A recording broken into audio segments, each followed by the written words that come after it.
And that's such an important point when you're talking about the working out, because a lot of people, when they think about working out, they think of it as being a physical thing. Right, no.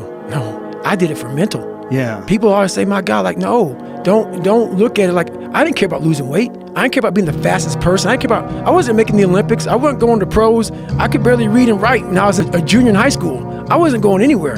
I saw working out as a way for me to build calluses on my mind. I had to callous over the victim's mentality. So I watched these movies. I talked about Rocky last time I was on here. I always equated training to mental toughening. Like, it always looked brutal. People waking up early and doing all these things, and it looked horrible. I was like, wow, man, I gotta start doing that. Not to get better, bigger, and stronger, but that is what's gonna build me. That looks uncomfortable. That looks brutal.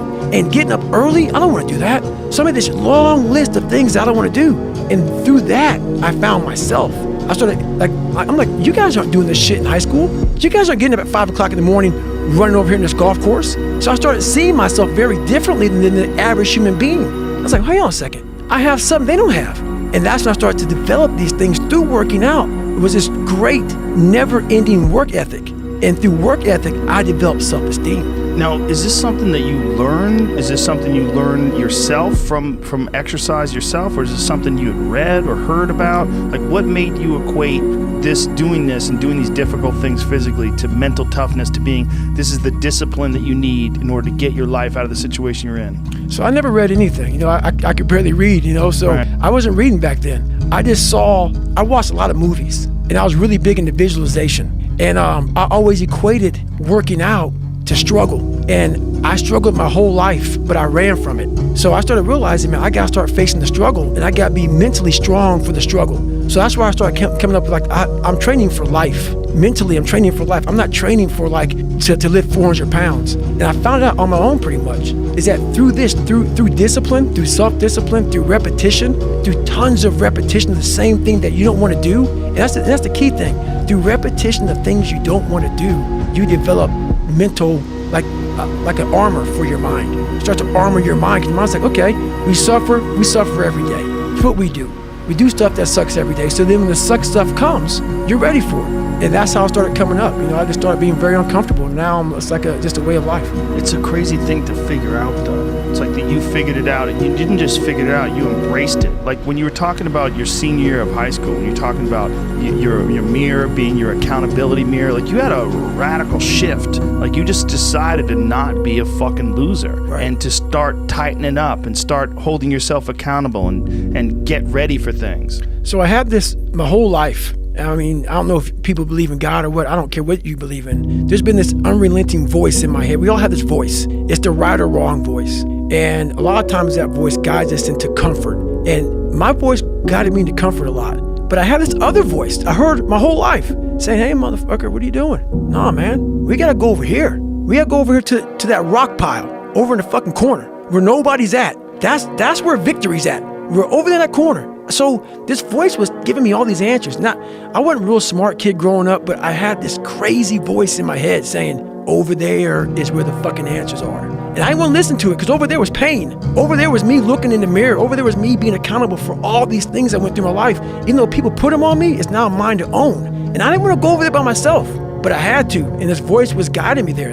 It's God, whatever you want to call it, but that's what it was in me. Do you think that's just what when you separate yourself from your ego and what your insecurities and all if you were giving yourself advice, you would say that's what the thing is to do? So do you think that's what it was, like your subconscious, or you stripped away from all the bullshit when you couldn't lie to yourself because it's a voice in your head? That's exactly it. It's exactly it. Because it knew. It knew. I was a character. I was trying to find myself through a character. I was making different hairstyles and sagging my pants, and I was off. I was off, man. I was a clown. I was a clown, and I was like, this is not where you're supposed to be in life, man. And it's ugly when you look in that dirty mirror and you're trying to do a new hairstyle to go to school. I had a hairstyle one time where I shaved the top of my head. You know how old men had the hair like leaving the yeah. So I went to school with hair on the side of my head and in my back, and I shaved the whole top of my head. I went to school like that, and then I had What did the kids say? I don't remember what they said, but I was just a funny dude. Right. So that was my thing. I was the funny dude that came into school, like Criss Cross came out when I was in high school. So my pants were backwards. I said, you know what, I'm gonna have my pants backwards, sag down past my ass crack, shirt turned backwards with a toothbrush in my mouth with the reverse part. The reverse part is your head is shaved and you have some hair on top. Just a little piece of hair versus like a part through hair. The part was on a bald head. So it was just, I would sit at home, instead of studying, I would think about what can I do to impress the motherfucker at school. Wow. And that became my life. And that it's a long road to hoe to get to the guy who says, now, you don't ever smile on any podcast. You look so serious. I look at that shit, I'm like, you motherfuckers have no idea who I am, where I've come from to get here today. You could have probably been an entertainer.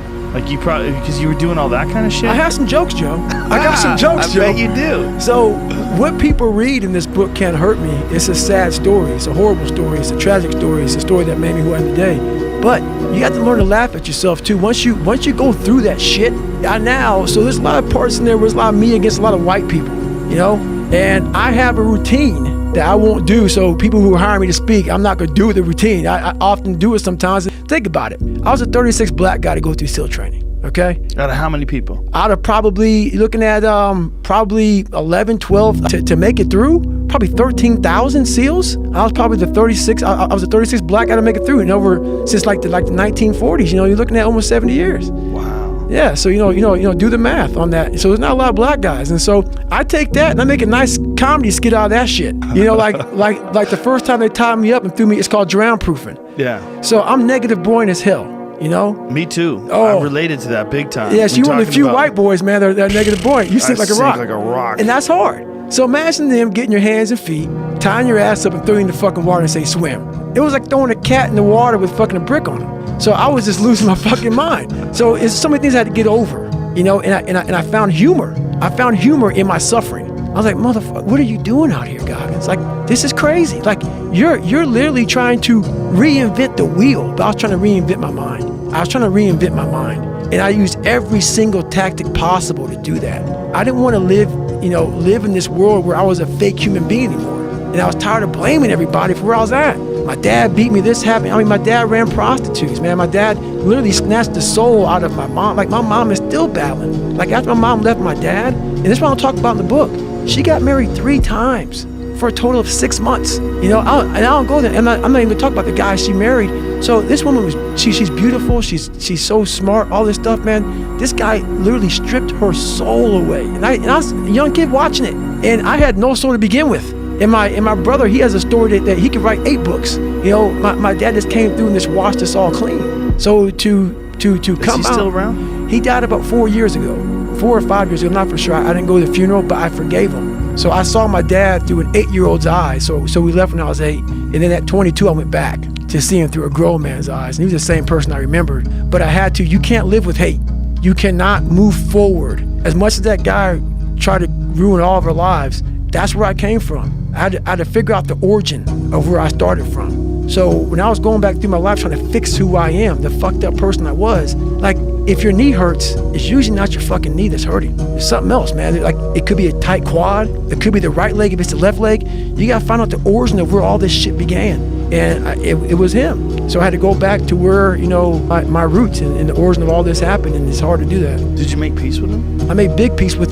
So we didn't have a peaceful conversation. We left very granimal. He's a vicious man. He was a vicious man. I mean, medieval motherfucker. So I had become a medieval motherfucker at that time. I was 22 and I was the big boy. And so I was no longer the guy who was afraid. It was not like, hey, I want to kill you type of shit. And we were sitting at Denny's after an all-night skate or whatever the hell, you know, he owned bars and skating rinks and shit like that. And so we were sitting down and we kind of got into it, and I just kind of left. But I had to make peace with it in myself.